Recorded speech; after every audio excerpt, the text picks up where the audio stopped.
Okay, this is Athena Jezik, and this is part 7. We're going to do a little special work on the feet. So I'm going to oil both of them up.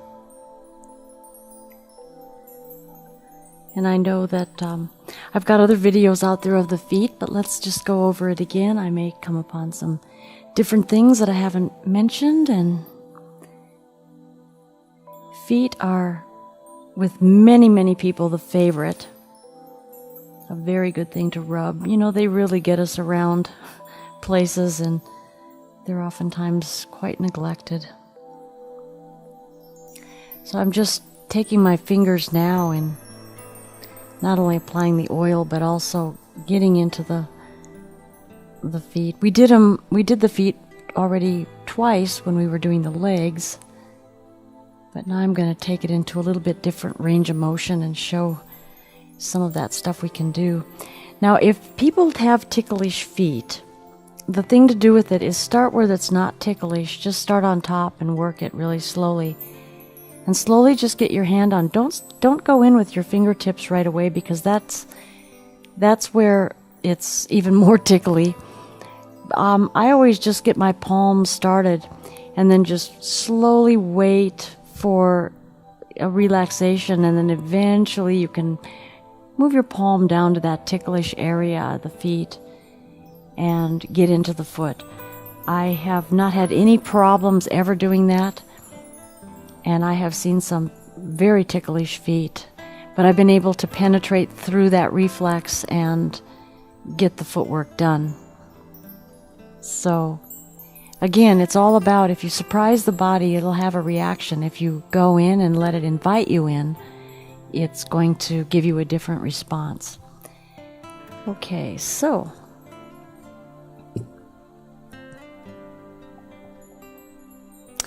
all right, we're going to just take time to go between each of the toes. And here you're going to go deep enough to where you're feeling yourself between the tendons and somewhat of the bone. You can go on both the front and the back with this. And then move to the next toe. And the next one.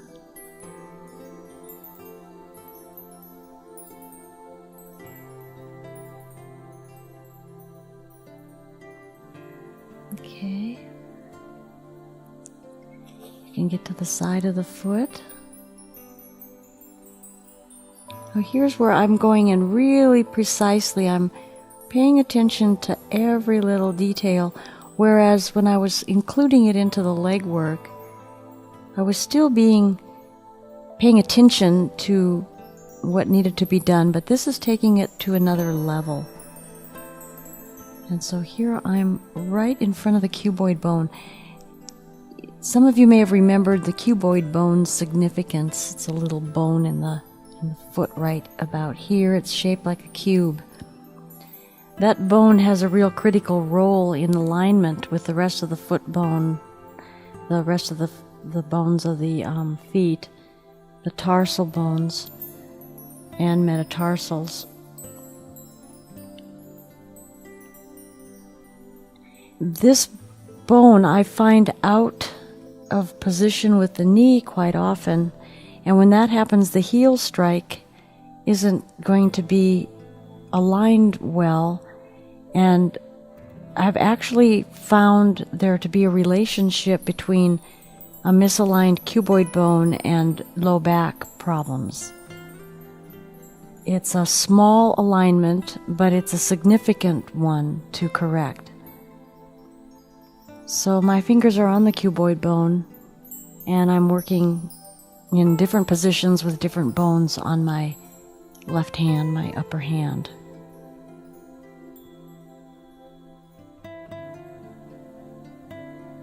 And taking that in, you can also work with the cuboid. You can feel through the fascial structure, you can feel if there's been a twisting from the knee down to the cuboid.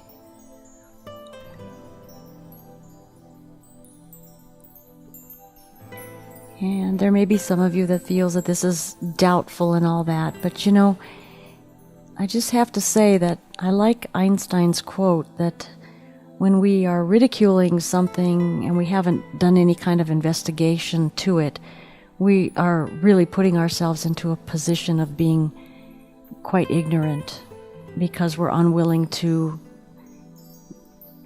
realize that maybe somebody else's experience or research or knowledge has brought us to a different point. Having a good balanced left and right hemisphere, it should be no problem to take in information that we're not accustomed to hearing. But when we're out of balance with our brain hemispheres, we oftentimes will react to things that are outside of the narrative or the program that we're accustomed to. So the reaction tends to be one of ridicule. So observe yourself in that, because you'll learn a lot more if you can recognize that pattern, if that happens to be evident in yourself. I think everybody experiences that. We learn how to balance ourselves as time goes on. So even though it may seem funny that I say I can feel something from here all the way up to the knee, there is a connection and you can feel it. But your hands have to be trained for it. So now I'm going to push very carefully as I'm giving this fascial stretch to the heel. I'm going to be bringing the foot back, but I'm also being very careful that the toe is aligning over the knee as this stretch is occurring. And then very carefully taking the ankle into the ankle rotation, letting the knee be stable, not wiggling the knee along with it.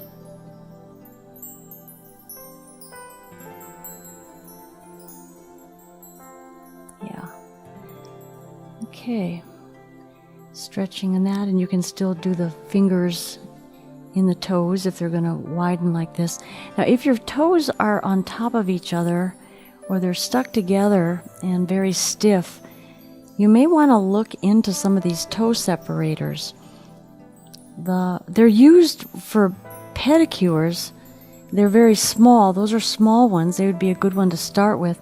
But there are some more online that are much more aggressive. They really widen those toes. But they can help with a lot of this real stiffness in the toes. You want to also be sure that each joint of the toe is moving well, because the stiff feet are going to make stiff walking, and it's going to change the back pattern and everything else. So do take good care of your feet, and especially try to walk outside, try to walk on uneven surfaces, toughen up the bottom of your feet.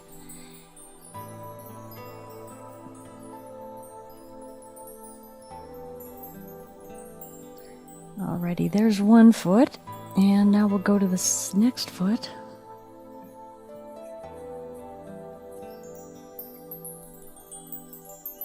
I do not do foot reflexology as a pure practice. I'm aware of the points, and I am mindful of that when I work the feet, but basically all I'm doing is range of motion and massage therapy.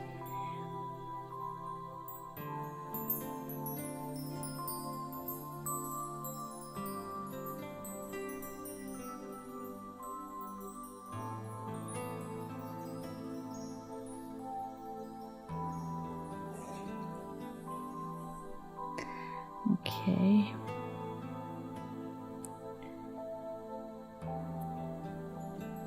Okay, let's get to that cuboid bone and see what's going on there along the side. I know this is the different camera angle, but we're going to go to the cuboid. And when you go to the cuboid, you want to make sure that the foot isn't in this more sickled position, but you want to make sure that the foot is pulling in a straight position as you get that cuboid bone in place, and then you can feel what's going on with that.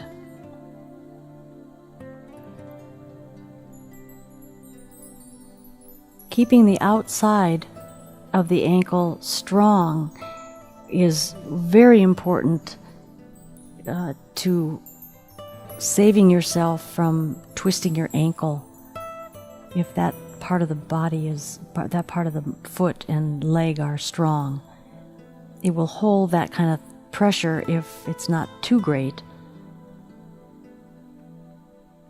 So do realize the importance in whatever workout you're doing of the delicate parts of the feet and ankle to remain strong as well. So there's been a little bit of movement there, not a lot. Okay, up through the toes again. Okay, now we're going to take that little bit of traction. Let's see how the foot is moving a little to the side, so you want to make sure that it's coming into alignment as you let that fascial stretch happen behind the heel, and then taking the foot into I guess this is flexion, plantar flexion, or the foot's always different. I get so confused in the directions of the body. But you want to give that nice stretch, lengthening up through the Achilles tendon up into the calf. You want to keep that fairly flexible and stretched. Wearing high heels or any kind of a heel, the higher it is, the tighter your low leg becomes. But if you do have to wear heels, it's important to get this part pulled up so you can stretch the back of that calf and keep that pliable, because as that shortens, it'll change the position of the whole foot structure and leg as to how it works. It's just another imbalance. And then the fingers in between the toes. Oops, missed a toe. See, this is a real good foot here, to be able to have the toes spread like this. This is the way we want. Our toes should be like little fingers. We should actually be able to pinch with them and grab things with them,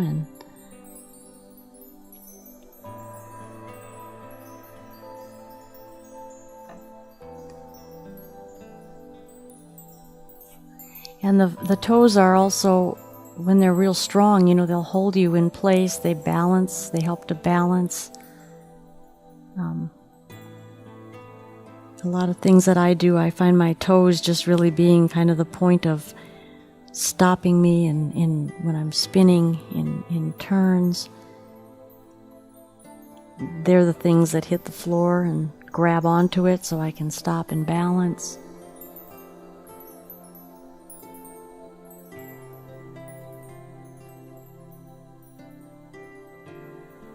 And that's why I think things like yoga or dancing where you don't have shoes on, the modern dance or the static dancing, where you're barefoot, really does help to keep the feet nice and strong and flexible. Every part of the body matters.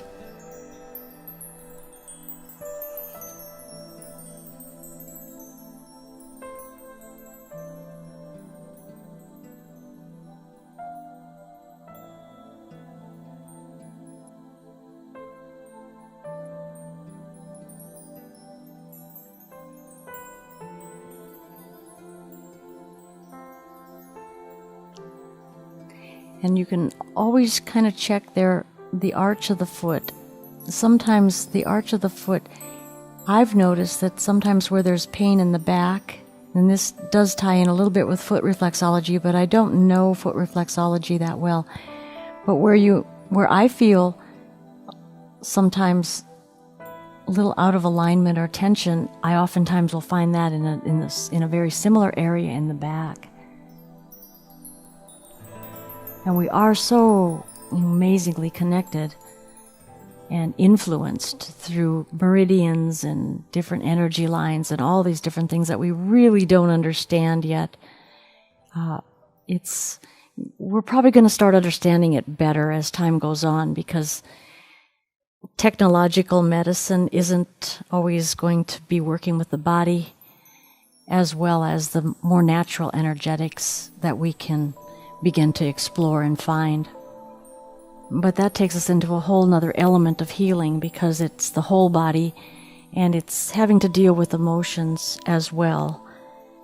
The technological work is just really to get us back to work and back to being part of the grind, and we tend to ignore just how much discomfort we're in, because we want to get back to our riches and our routines, and we become a little more disconnected to ourselves and to the very planet that we're living on, and we get disconnected to each other.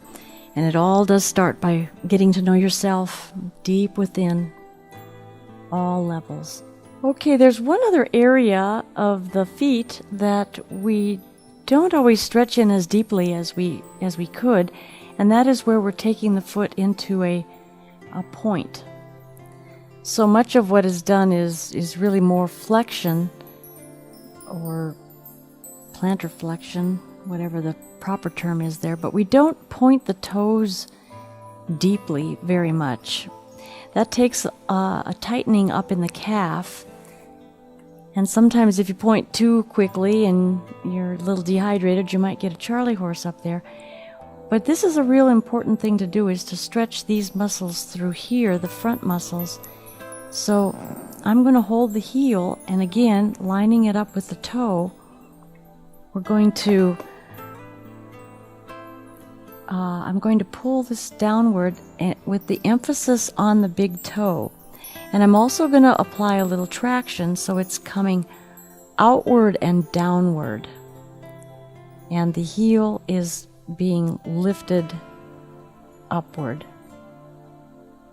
And I'm going to hold this position and let it unwind a little bit, because there's a lot of tension, and it feels as though this needs some unwinding. It feels like there's a little creaking almost going on with some of the joints. Probably because this position really is hard to get, and we just don't pay attention to that as often as we do the other direction.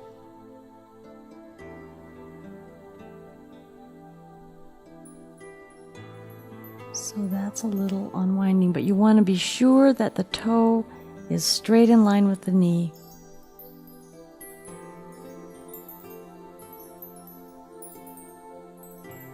You can just let it come up and then take it back and stretch the back of the leg. Again, the toe over the knee and pulling it down this way again.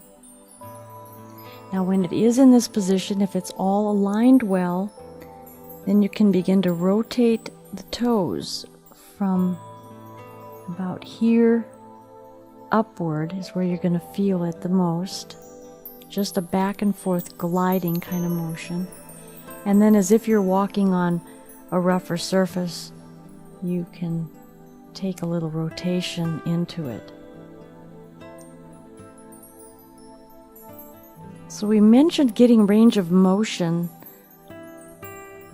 in all of the joints. Please don't forget about range of motion in your feet as well. Forgetting the range of motion in our feet, what happens is we then begin to kind of walk like we have duck feet.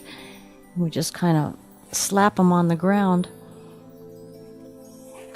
You can develop your foot to a point to where when you work the floor in a certain way, particularly when you're in movement, you can work the floor in a certain way where you're coming up and down with your foot. It can be so developed that if you're jumping off the floor, you can barely hear yourself come back down, because the foot is in so much control. You hit the floor with the toe and the ball of the foot, and then you bring it down. It's toe, ball, heel, but it comes so quickly, toe, ball, heel, and there's so much control with the rest of the body that you barely can feel yourself or hear yourself landing.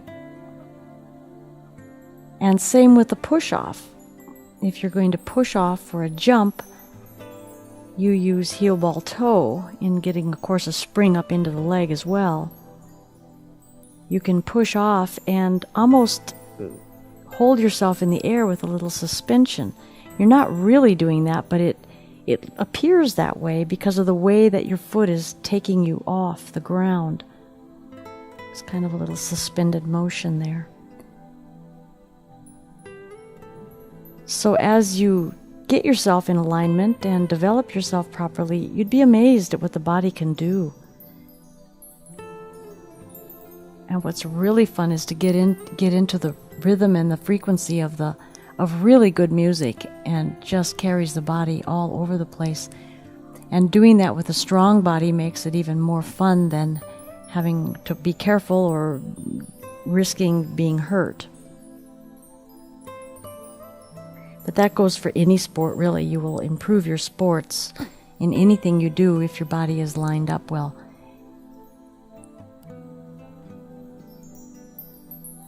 Then there's a whole part of ideokinetics, which is giving the body an image in order to move it. And that is an incredible thing to begin to work with as well, because by giving the body an image, the only muscles that then are working are the muscles that are needed in order to achieve that certain movement. In other words, if I was to say, put your hands to the side, arms to the side, people would put their arms to the side and hold them to the side, which is nothing wrong with that. But if you say, imagine that your arms are resting on the back of a couch, you'll find certain muscles relaxing and other muscles holding, and you'll find it's much more relaxing.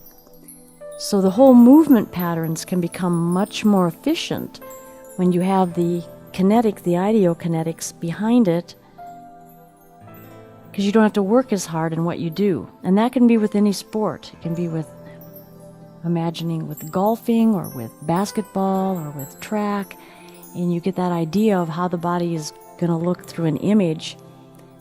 It seems to pick up differently the way the brain sends the signal down through the neuromuscular system. So it's quite fascinating. The body is amazing. I'm just giving a little traction here on the toes. We're getting close.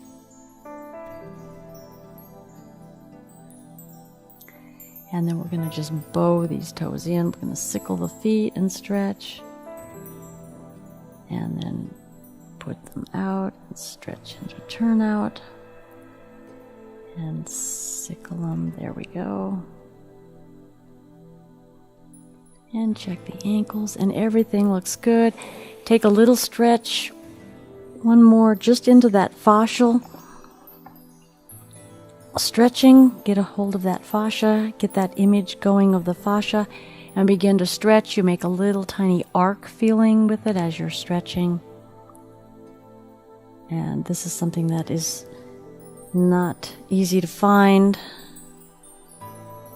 Some of you may be able to pick it up if you've worked a lot with subtleties, but if you haven't worked with subtleties, the tendency will be to pull on the heels instead of pulling on the fascia.